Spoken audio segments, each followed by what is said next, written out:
मुलांना असा त्रास होत असेल तर एक्सपायरी थोडीशी 8 दिवस आधी होती, पण माझं आज एमएच होते, त्यांना माझं सांगणं असं होतं की जरी एक्सपायरी जरी 8 दिवस आधी होती नंतर, तरीसुद्धा तुम्ही त्या टेम्परेचरला मेंटेन करता का? तर त्याचं उत्तर होतं नाही. कारण कुठल्याही वस्तूचं, एखाद्या खाद्यवस्तूचं, एक तर ते फ्रीजमध्ये ठेवा, मेडिसिन पण बघा, एक तर सांगतात फ्रीजमध्ये ठेवा की रूम टेम्परेचर. आता रूम टेम्परेचर म्हणजे काय? तर किचनच्या टेम्परेचर हा नेहमी जास्त असतो आणि इतर याच्यातला टेम्परेचर नेहमी थोडासा मॅच होणार आहे. परंतु इथे पोत्यानी पोते आणले जातात. इथे म्हणजे ह्या एकाच वॉर्डपुरतं नाही आहे, तर संपूर्ण महानगरपालिकेचं मी सांगते. आणि ते डम करून कुठेतरी बांधून एका ह्याच्यात असतात, त्यामुळे एक तर मुळात ते प्लॅस्टिक कवरमध्ये असतात आणि त्याच्यामुळे त्यांना जे लाईट्स किंवा ॲटमॉस्फिअर तो मेंटेन होतच नाही. आणि तो न झाल्यामुळे काही मुलांना त्याचा त्रास झाला आणि 13 पॅकेट्स तसे सापडले. फूडचे अधिकारी आले होते FDIचे, त्यांनी ते सगळं घेतलं. CHV वगैरे यांच्याकडे देण्यात आले असं त्यांचं म्हणणं आहे. तर माझं म्हणणं आहे CHVला द्यायच्या आधी एक आपल्याकडे रजिस्टर मेंटेन असतं. त्या रजिस्टरवर जर आपण पाहिलं तर एकतर आल्या आल्या वाटून टाकायला हवी किंवा इतक्या लेट 24च्या आत्ता वाटणं त्या प्लॅस्टिकमध्ये आणि रूम टेम्परेचर मेंटेन न झाल्यामुळे त्याच्यामुळे एक रासायनिक प्रक्रिया आतल्यात होते आणि ती झाल्यामुळे कदाचित मी डॉक्टर नाही, पण काय होऊ शकतं हे मी पाहिलेलं आहे, माझ्या जॉबमध्ये ते होतंच. त्यामुळे मला असं वाटतं की ते वाटण्याची जी प्रक्रिया आहे ती लगेच ती दिली पाहिजे. म्हणजे पावसाळा आहे, उद्या पावसाळ्यामध्ये काही मुलांना किंवा कोणालाही व्यक्तीला डिसेंट्री मोठ्या प्रमाणात जर लागली तर ती ORS मोठं काम करतं किंवा सनस्ट्रोक याच्यावर एक चांगलं काम करतं. त्यामुळे जे खाद्य गोष्ट आहे जी मुलांपर्यंत जाणार आहे त्या गोष्टीवर लक्ष दिलं पाहिजे. आणि ते लक्ष देत असताना मी त्याच्यामध्ये सांगितलं होतं ते म्हणजे पुरवठा, खरेदी आणि वितरण हा साठाचा तपशील हा रेकॉर्ड असला पाहिजे. तो रेकॉर्ड नाही आहे. त्याचप्रमाणे जी पावडर आहे आपण आतमध्ये भरलेली असते त्या पावडरचा संबंध नाही म्हटलं तरी, म्हणजे FDAनी पण काही FDAच्या लोकांशी मी बोलल्यावर ते म्हणाले 24चं आहे, तर ते 24 म्हणजे जरी एक्सपायरी 26ला दिली तर ते मेंटेन होत नाही. त्यामुळे ती जी गोष्ट आहे ORS सारखी ती पटकन वाटली गेली पाहिजे, खूप दिवस ठेवलं नाही पाहिजे आणि ती लगेच नागरिकांमध्ये वाटप झालं पाहिजे. वैद्यकीय अधिकारी, आरोग्य अधिकारी हा जो साठा व्यवस्थापन जे आहे त्यांचे व्यवस्थित ते अभिप्राय त्या मस्टरवर असले पाहिजे. पण ते मला वाटतं ठेवतच नाही, कारण अशी वेळ कधी आली नाही, पुन्हा येऊ नये. आम्ही ब्लेम गेम करायला आलो नाही आहे, कोणाला आरोप पुन्हा येऊ नये. आमच्या मुंबईतली मुलं किंवा नागरिक हा सुरक्षितच राहिला पाहिजे. त्याच्या खाण्यापिण्याच्या काळजी जे आपल्याकडनं वितरण होतं त्याच्यावर आपण काळजी घेतली पाहिजे. आणि जी ORSच्या गोळ्या किंवा काय ह्याची समाप्तीची डेट आणि आलेल्याची याचा एक वेगळं हा. आणि आत्ता कसं आहे, सेवा नियम जर असेल आणि कोणी शिस्तभंग केली असेल, म्हणजे कशी सेवा द्यायची, मुंबई महानगरपालिका अधिनियम, सेवा नियम व लागू असलेल्या शिस्तभंग नियम, काय कारवाई? तर आपल्याला आता मी तर म्हणेन कारवाईपेक्षा ज्यांच्याकडनं आलंय त्यांना ते केलं पाहिजे, विचारा. आणि ह्याची सगळ्याकडे आपल्याला माहिती असली पाहिजे. लहान मुलांच्या किंवा नागरिकांच्या कुठल्याच गोष्टीवर हलगर्जीपणा असता कामा नये.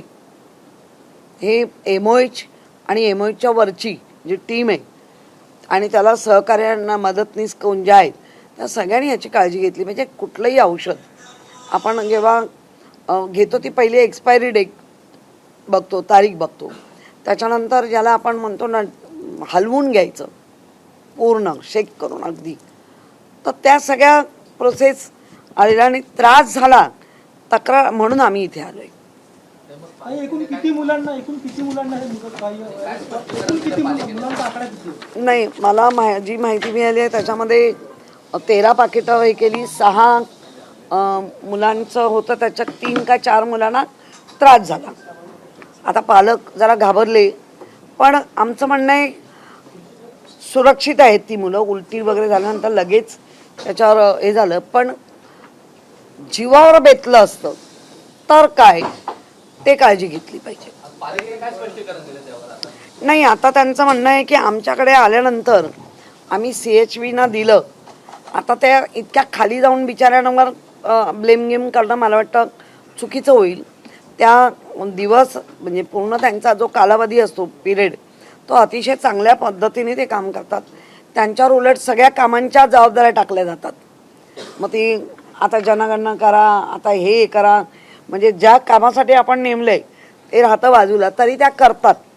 त्यामुळे मी एवढंच म्हणेन की अशा आज जीवावर बेतलं नाही इतपत ठीक आहे, पण बेतलं असतं तर काय केलं असतं. आता स्टोरेज आपण जी माहिती दिली, स्टोरेजच्या बाबतीत हलगर्जीपणा झाला, त्याचे रेकॉर्ड्स देखील मेंटेन ठेवले गेलेले नाहीत.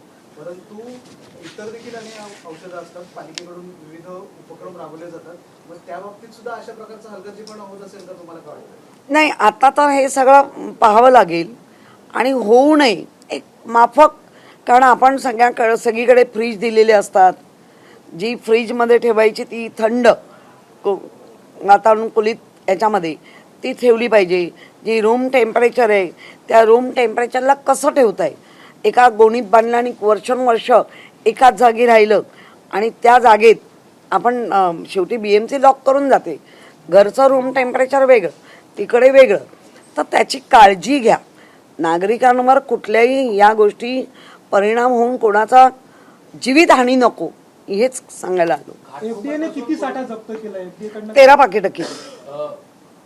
आता FDAचा रिपोर्ट येतोय. नाही, जास्त होता, पण त्यांना 13 मिळाले. ते सांगत नाही.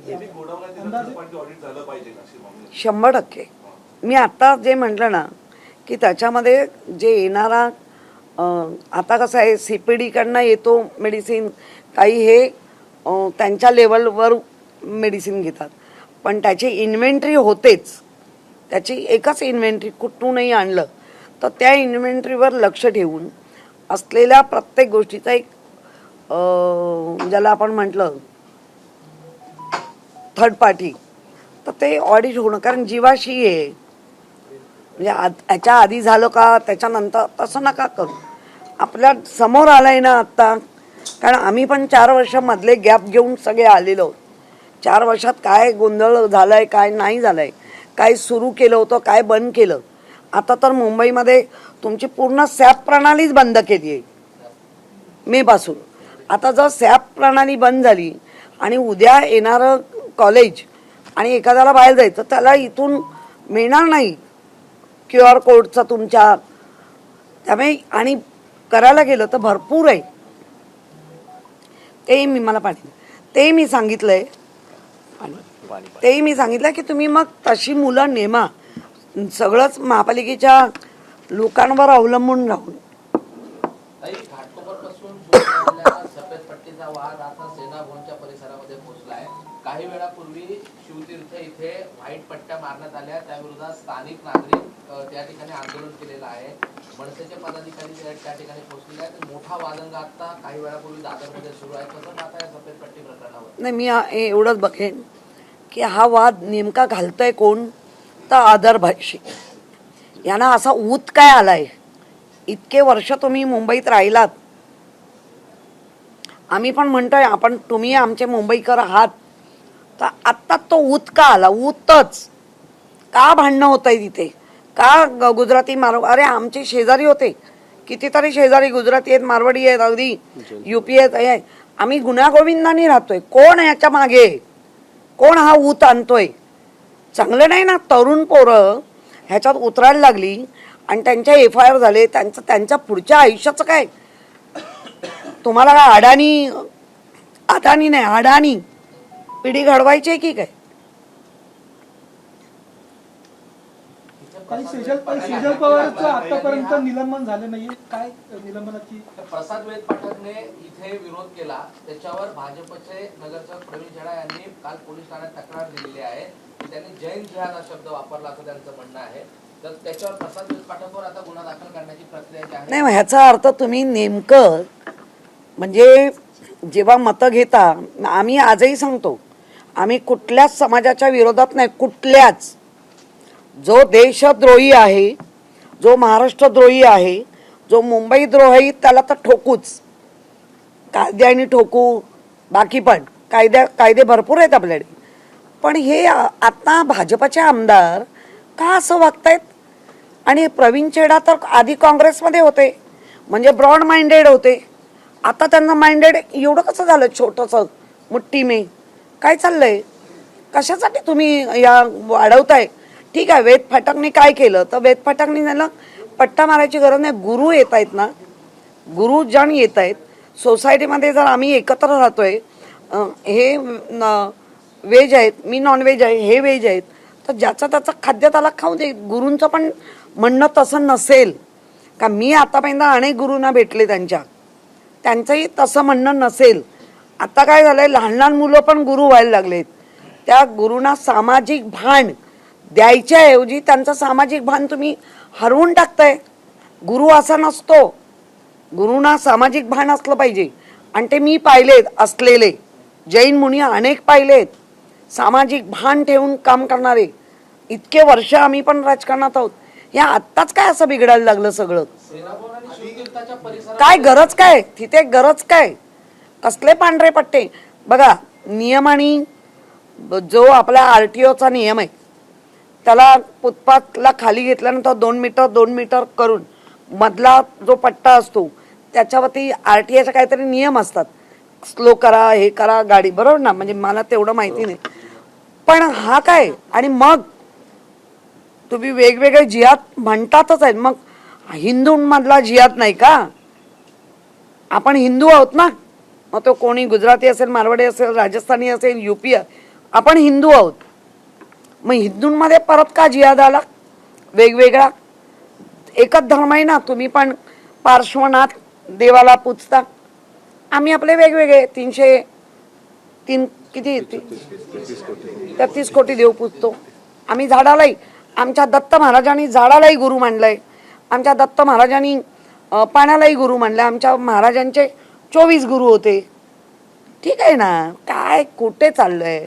आत्ता तरुण पिढीला शिकलोय, सवरलोय, आम्हाला नोकऱ्या द्या. आत्ता तरुण पिढीला वाटतं आमच्या आई वडिलांना चांगलं, जे त्यांनी आमच्यासाठी कष्ट केले, आम्हाला त्यांना चांगलं काहीतरी राहणीमान द्यायचं आहे, ते करा. हे काय चाललंय? कुठे आपण चाललोय? कुठे नेऊन ठेवतोय आपण महाराष्ट्र किंवा देश? पट्ट्यांवरून थेट मराठी विरुद्ध जैन असा वाद काही दिवसात खरा होता कामा नाही. हा होता कामा नाही.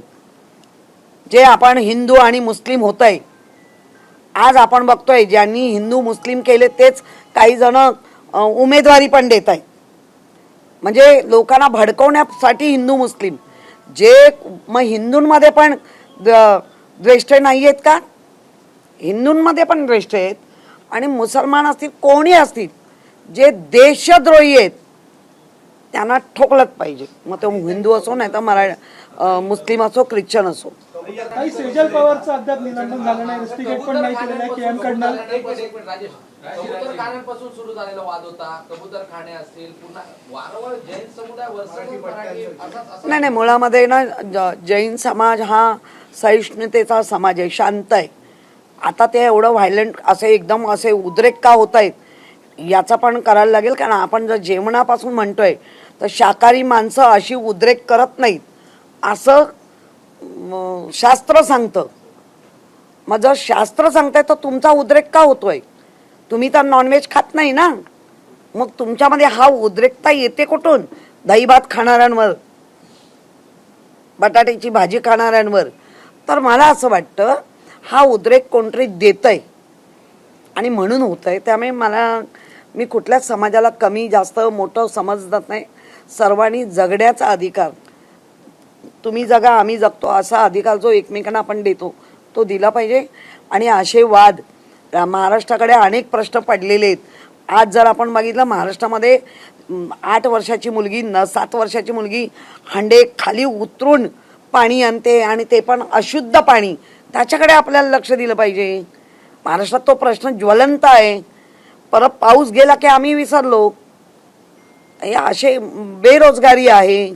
आजही आमच्या महानगरपालिकेमध्ये किती लोकांच्या पेन्शन मिळत नाहीयेत.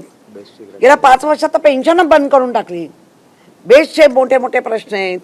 हे सगळे ठेवून कुठे धर्मामध्ये हिंदूच एकमेकांच्या विरोधात उभं राहिलं तर मग कशाला काय. मग तो पण एक जिहाद म्हणायला लागेल.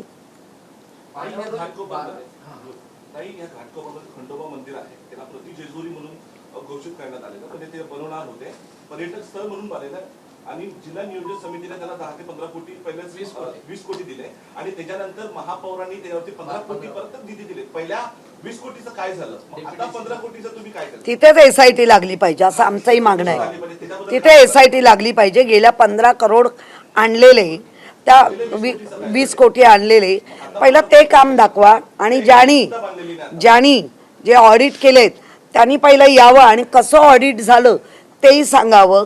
आणि मग बघा, परिवर्तन चांगली गोष्ट घडावी तर हो घडावी, पण पहिलं ज्या घडण्यासाठी दिले ते झालं नाही आहे का याची पण तहकीकात. आणि गेल्या 4 वर्षात ज्याच्यामध्ये प्रशासन होतं, मला माहिती आहे ते आयटम्स 15, 16, 17, 18, 19 आणि ती उड्डाणं झाली आहेत राम कदमच्या नावावर, आमदार राम कदम. तर ती ऑडिट केलं त्यानं. पहिलं आपण ते घेऊया, आता त्या ऑडिटवाल्यांना बोलवू की बाबा काय केलं आणि पाहणी करूया. पाहणी झाल्यानंतर मॅडमनी, ज्या महापौर ताईंनी 58 कोटी आणले तर ठीक आहे, चांगलं आहे. करणं असेल तर ओके, पण मग त्यांनी पत्रे लावले की आता चांदीच्या आणि सोन्याच्या लागणार. याची तर चौकशी व्हायला पाहिजे. काही सेजल पवारचं अद्याप निलंबन नाही झालेलं आहे. मुळामध्ये म्हणजे मला वैयक्तिक विचाराल तर एक तर ती 3rd इयरची स्टुडंट आहे. बेतालपणा झालेला आहे. तो बेतालपणा तिने परत कधीच करू नये ह्याच्यासाठी तिला शिक्षणापासून वंचित न ठेवणं, तिला दिली पाहिजे ताकद आणि ती म्हणजे शिक्षा तंबी.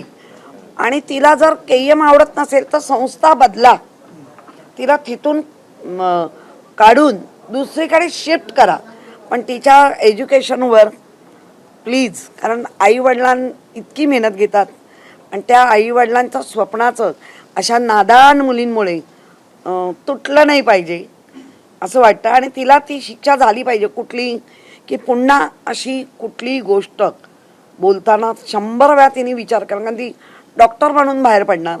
असे बेताल डॉक्टर असेल तर पुढे काय. त्यामुळे शिक्षण कंप्लीट करायला द्यावं, पण तिला तंबी देऊन तिचं स्थलांतर करावं. तिला KM मध्ये नाही राहायचं आहे, तुला जिथे प्लेझंट वाटतं तिकडे तुला, पण शिक्षण तोडता का म्हणे. एकीकडे सिद्धिविनायक मंदिराला 500 कोटी, खंडोबा टेकडीला थांबा पहिलं एक एकीकडे सिद्धिविनायक मंदिराला 500 कोटी, आता खंडोबा टेकडीला 15 कोटी मंदिरांवर खर्च होत आहे. पण महानगरपालिकेच्या शाळा असलेल्या तिथून काही अंतरावर पंतनगर मराठी शाळा क्रमांक 2 होती, तिची जमीन खाजगी संस्था दिली नाही. अशा प्रकारे 9 भूखंड महानगरपालिकेच्या शाळेचे देण्यात आलेले, कसं पाहताय? नाही, म्हणूनच आपण तर श्वेतपत्रिका मागितली. आम्ही श्वेतपत्रिका मागितल्यानंतर लगेच कोविड काढतात. तर कोविडला पण आमची तयारी आहे. कोविडची पण घेऊन या, दोन्ही आणा. कोविडची पण द्या, कारण कोविड संपला आणि टर्म संपलाय, त्यामुळे आम्हाला ती हे नाही आहे. कोविड पण घ्या आणि 4 वर्षात प्रशासनाने केलेला कारभार त्याची पण द्या, तर आपल्याला कळेल. कारण प्रशासन जरी कारभार करत होता तरी त्यावेळेला मुख्यमंत्री, उपमुख्यमंत्री हे सगळे आमदार त्यांनी उड्डाणं घेतली आहेत ना.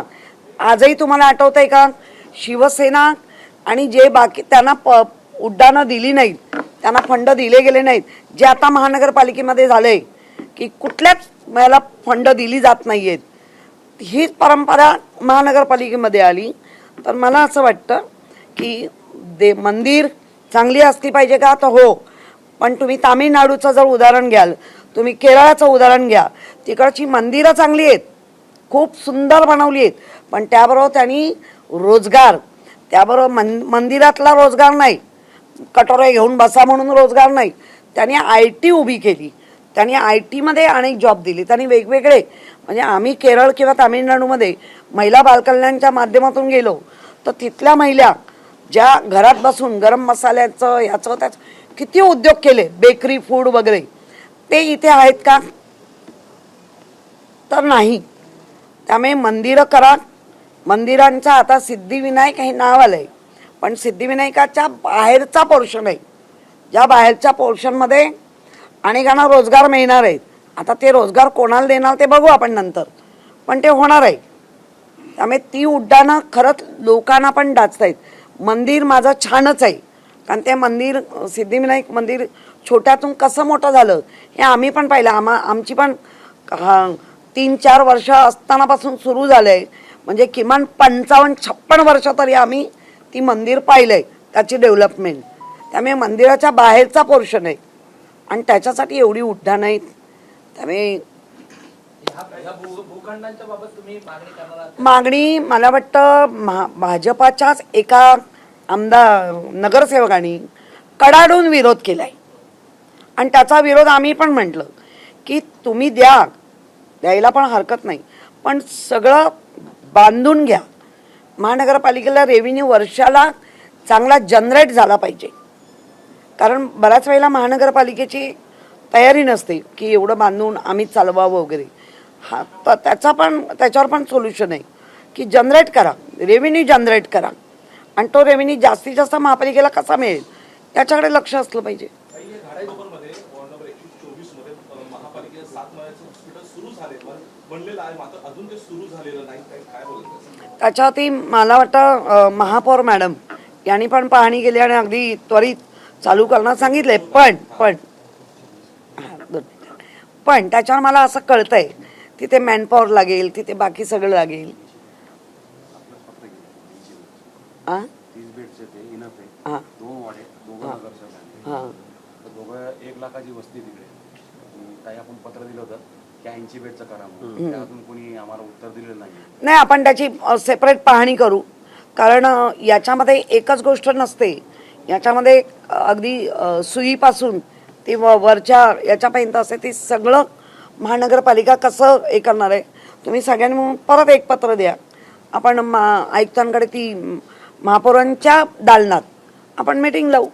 महानगरपालिकेचे 2 शेवटचे प्रश्न घेऊया. एक तर मुंबई महानगरपालिकेकडे आता पाणी जे आहे ते फक्त 10 ते 12 दिवसाचं पाणी शिल्लक राहिलेलं आहे, हे नियोजन आहे. आणि दुसरीकडे पावसाळा आता तोंडावर असताना अजूनही नाले सफाईच्या संदर्भात स्वतः सत्ताधाऱ्यांनाच आंदोलन करावे लागतात, अशा काय काय ठिकाणी पाहायला मिळतोय की ते रोष व्यक्त करतात पालिकेमध्ये. अजूनही नाले सफाई संदर्भात योग्य उपाययोजना झालेल्या नाही, एकच सांगते, नाले सफाई 100% महानगरपालिका फेल आहे आणि महानगरपालिकेची बाजू उचलणारी, डोळे दिसूनही आंधळेपणाचा सोंग घेणारे सत्ताधारी पण एकमेकांना फसवत आहेत. उपमहापौरांनी चक्क सांगितलं नालेसफाई झालेली नाही. पहिले 2 स्टेटमेंट त्यांच्यात झालेली नाही, मग कुठून त्यांच्यावर प्रेशर आला की काय मला माहिती नाही. आत्ता टक्केवारी लावतायत, तर हरकत नाही, जेणेकरून मुंबईकरांना त्रास होता कामा नये येणाऱ्या पावसात. हाच आपला सगळ्यांचा उद्देश आहे. त्यामुळे नालेसफाई नाही झाली आहे. पाण्याचं म्हणाल तर डिसॅलिटेशनचं जे काम आहे त्याचं पहिलं काम घेणं जरुरी होतं. आपल्याला गारगाई, आम्ही गारगाईला का विरोध केला? आमचा गारगाईला विरोध नाही. आमचं म्हणणं आहे गारगाई पण व्हायला पाहिजे, पण गारगाई 10 वर्षांमध्ये होणार आणि हे आत्ता 10 महिन्यात, वर्षभरात होईल. जी 425 DMLT पाणी आत्ता मिळतं आहे आणि आपल्याला गरज आहे 500-550ची, ती उपलब्धता होईल. आता मी जरा BHTवर जाते. सुनील प्रभूंनी पत्र लिहिलं मुख्यमंत्र्यांना, त्यामध्ये शून्य अपघातासंदर्भात ते म्हणतायत, कसं पाहताय? 2 एप्रिलला ऑलरेडी पक्षाच्या वतीने दिलेलं आहे. 2 एप्रिल 2026 रोजी शिवसेना उद्धव बाळासाहेब ठाकरे पक्षाच्या वतीने बेस्ट प्रशासनाला परिवहन विभागातील तांत्रिक त्रुटी आणि नियमभंग व प्रवासी संरक्षण यासाठी सूचना आणि हरकतीचं पत्रक देण्यात आलेलं आहे, मुळात दिलेलं आहे. आणि त्याच ह्याच्यावर धरून आज आमच्या आमदार ज्यांनी महापौर म्हणून चांगलं काम केलं, ज्यांनी सगळ्याच गोष्टीत, सुनील प्रभू हे अतिशय सक्षम असे आमदार आहेत आणि त्यांनी आज ते आमचे जे बेसचे सदस्य आहेत त्यांच्या माध्यमातून पत्र दिलेली आहेत आणि 0 BE सुरक्षा अभियान सुरू करण्या या AIच्या आधारित चालक निरीक्षण प्रणाली स्वयंचलित ब्रेक बिघाडाचा पुनर् करण्यासाठी ब्लॅक बॉक्स डेटा रेकॉर्डिंग जसं विमानात असतं तसं इथे पण असलं पाहिजे, कारण हे केंद्रीकृत सुरक्षा नियंत्रण कक्ष याच्यामध्ये ही अंमलबजावणी करण्याबाबत आहे. आपण जर पाहिलं तर ज्या पद्धतीने गेल्या 4 वर्षात 958 अपघात घडले BESTचे, त्याच्यामध्ये 77 मृत्यू झालेत. मुळामध्ये 77 जे मृत्यू झालेत त्यांच्यावरती BESTने काय दिले, म्हणजे मृत्यू झालेल्यांना लाभ काय दिला याचं पण आता उत्तर आलं पाहिजे. आणि या आलेल्या आकडेवारी बघता ह्याचं गांभीर्य स्पष्ट होत आहे. खूप म्हणजे गांभीर्य आहे याच्यामध्ये. 2023 डिसेंबर ते 25 कालावधीमध्ये या संबंधित सगळे जे 958 रस्ते अपघाताची नोंद केली गेली आहे आणि त्याच्यामध्ये 77 ते मृत्यू झालेले आहेत. याच्यामध्ये 217 जखमी आणि अत्यंत चिंताजनक बाब म्हणजे यातील 85% अधिक घटनांमध्ये सुमारे 815 अपघात कंत्राटी तत्वावर झालेले आहेत. भाड्याने घेतलेल्या आमचा विरोध त्यालाच होता, आमचा विरोध मोडून काढला, खाजगी करण्याला दिलं. अलेक्टो काय ती कंपनी आहे तिच्यात वारंवार आणि माताराणी काहीतरी अशी 2 कंपनीच्या वारंवार 2 कंपन्या अलेक्टो आणि काल मी अध्यक्षांचं भाषण ऐकलं. या ठिकाणी त्या ठिकाणी तर झालंच, परंतु नाही म्हटलं तरी त्यांनी जीव वाचवले. अरे काय काय कसं बेताल बोलताय. जो ड्रायव्हर आहे तो दादरसारख्या ठिकाणी इतक्या स्पीडनी चालला की त्याचा ब्रेक, मी तेव्हाच आहे ना, मी तर उलट अध्यक्ष ड्रायव्हिंग करतात, मी ड्रायव्हिंग नाही करत, मला ड्रायव्हिंग येत नाही, पण एक कॉमन सेन्स जो ड्रायव्हर बसायच्या आधी पाणी जे काय डिझेल आहे पेट्रोल आहे ते चेक करणं, हवा चेक करणं, हे झाल्यानंतर खुर्चीत बसतो, त्याच्यानंतर घेर क्लच आणि ब्रेक हे तिन्ही जागच्या जागी चेक करतात. हे केलं होतं की नाही इथून संशयाचं हे झालंय. आणि तुम्हाला स्पीड मर्यादा असली पाहिजे ना. दादर सारख्या भर वस्तीत जर तुम्ही स्पीडनी येणार आणि स्पीडनी आल्यानंतर तुम्हाला कंट्रोल नाही होत, ब्रेक फेल, आणि ह्याच कंपनीचे सगळे घडलेल्या गोष्टी आहेत. मग रात्रीच्या वेळेला जेव्हा बस डेपोत जाते आणि तिला डेंटिंग पेंटिंग किंवा तिचं सगळं चेक केलं जातं सर्व्हिसिंग जी, त्याचं काय, याचा अर्थ कुठेच काम नीट नाही. आणि मन नीट नाही तर त्यांना नीट करण्यासाठी तरी बाजू घेऊ नका.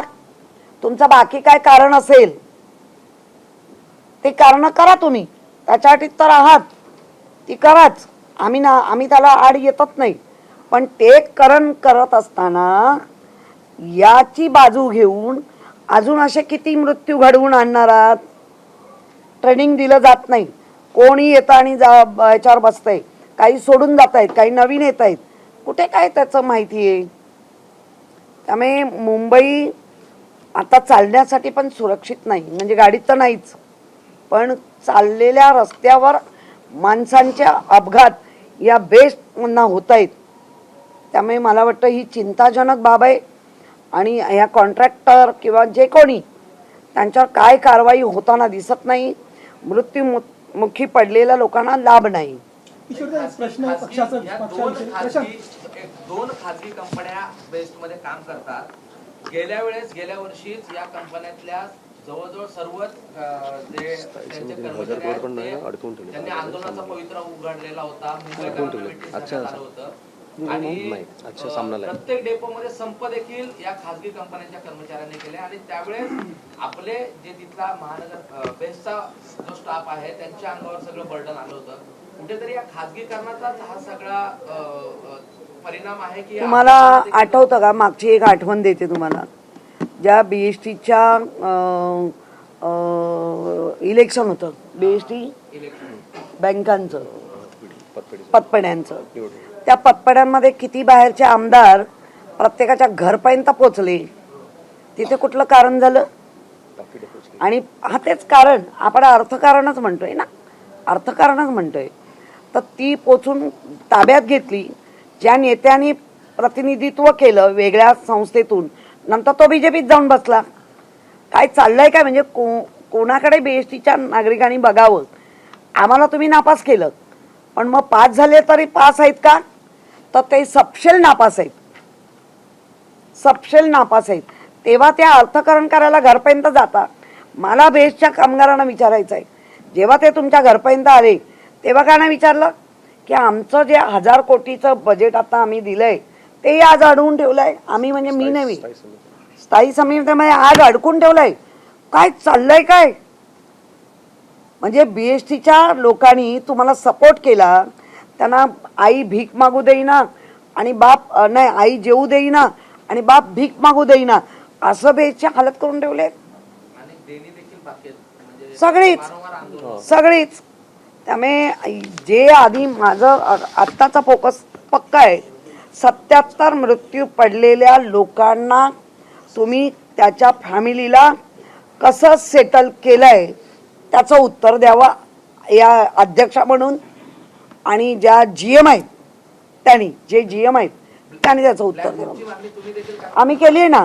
सुनील प्रभू आमचेच आहेत ना, आमच्या सदस्य लोकांनी पण मागितलंय. तो असलाच पाहिजे, म्हणजे शून्य मृत्यू हे जे एक कन्सेप्ट आहे कसं असेल कळेल ते मागितलंच आहे. AI प्रणालीने AI प्रणालीमध्ये, AI प्रणालीमध्ये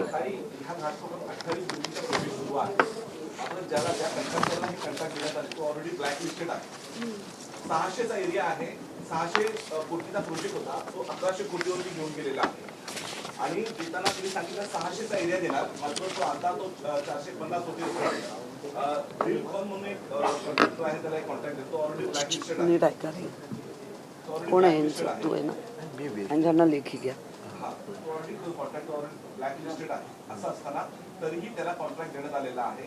600 कोटीचा प्रोजेक्ट तो 1100 कोटीवरती घेऊन गेला. काल तुम्ही ऐकलं का महापौरांचं भाषण? कुठलीच उड्डाणं, ही कोटी कोटीची उड्डाणं मी होऊच देणार नाही. दिव्याखाली अंधार म्हणायचा का? होऊच देणार नाही. राणा भीमादेवीसारखा हा होता राणा भीमादेवीचा, तर होऊच देणार नाही. हे पहिलं दिव्याखालचं बघा तुम्ही, रायटिंगमध्ये द्या. कोण ज्यांनी तक्रार केली मला द्या. काही पक्षाविषयी एक प्रश्न आहे. अंबादास दानवेंनी अधिकृतरित्या जाहीरपणे कबूल केलं की आमचे खासदार आमदार हे शिंदेच्या संपर्कात आहेत. अंबादास दानवेंनी मला कल्पना नाही, कारण आमदार खासदारांशी माझा काय तेवढा, माझ्या विभागातले आदित्य ठाकरे, सुनील शिंदे, अजय चौधरी आणि एवढाच माझा संपर्क होतो. त्यामुळे ऑपरेशन टायगरची चर्चा वारंवार येत असते. नाही असू दे, ऑपरेशन अशी खूप झाली ना. पक्षात काय सुरू आहे?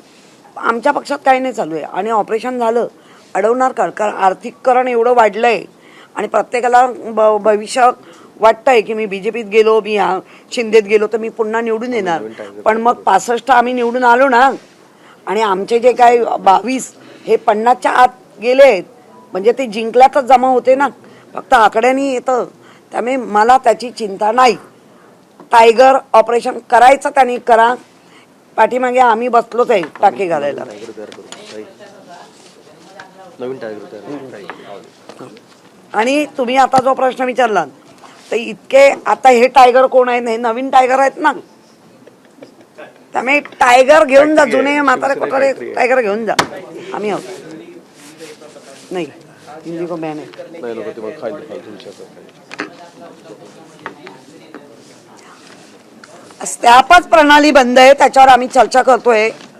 पूर्ण बंद करून ठेवली आणि जे काही चुकीचं आहे ते घडलं नाही पाहिजे. पण मी MOशी सगळ्या बोलते, त्यांचं म्हणणं कुठेही चुकीचं घडलेलं नाही आहे, हे ताकदीने केलेले प्रयोग आहेत. ओके, खरंच चूक आहे कोणी असू दे, 100 लोकांचा बंच घेतला आणि एक चुकीचा आहे तर त्याला शिक्षा झाली पाहिजे, पण त्याचा अर्थ असा नाही की 99 पण शिक्षा झाली पाहिजे.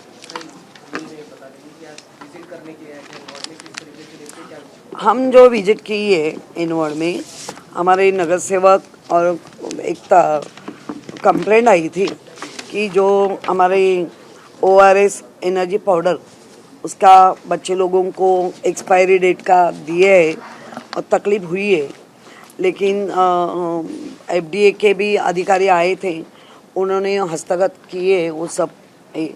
आगे भी ऐसा कुछ न हो इसके लिए मैं आई थी. शून्य मृत्यू. सुनील प्रभु ने वही पत्र दिए वो जो हमारे आमदार है, शून्य डेथ, 0 फैकल्टी ई बस का अभियान चालू करना है, वो भी AI के आधारित. तो अभी देखते कैसे कर रहे.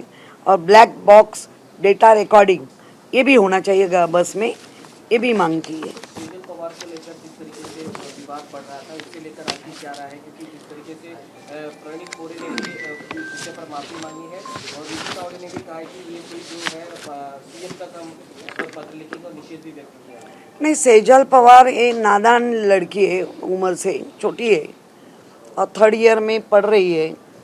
और वो जो प्रणीत मोरे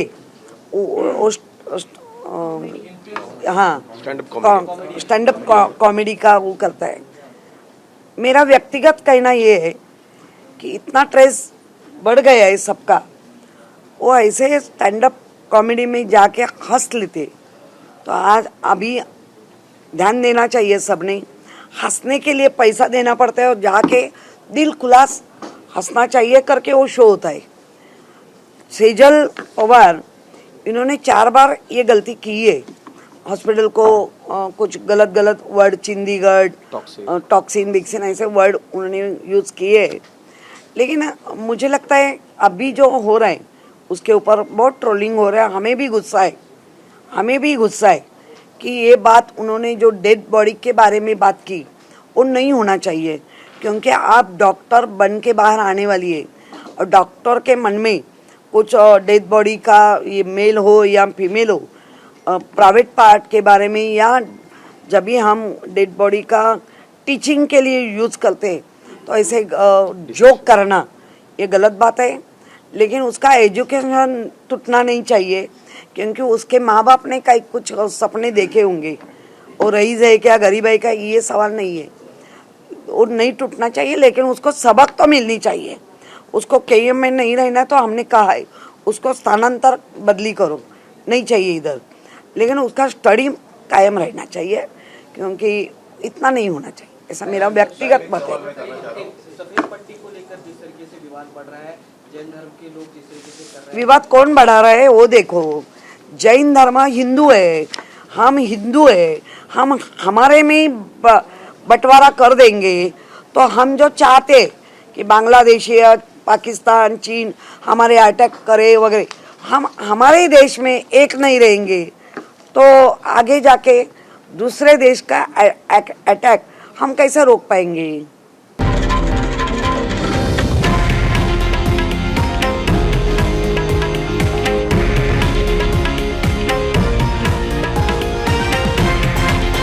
हे आहे देशातील नंबर 1 न्यूज नेटवर्क आणि आपण पाहत आहात TV9 मराठी, एकमेव.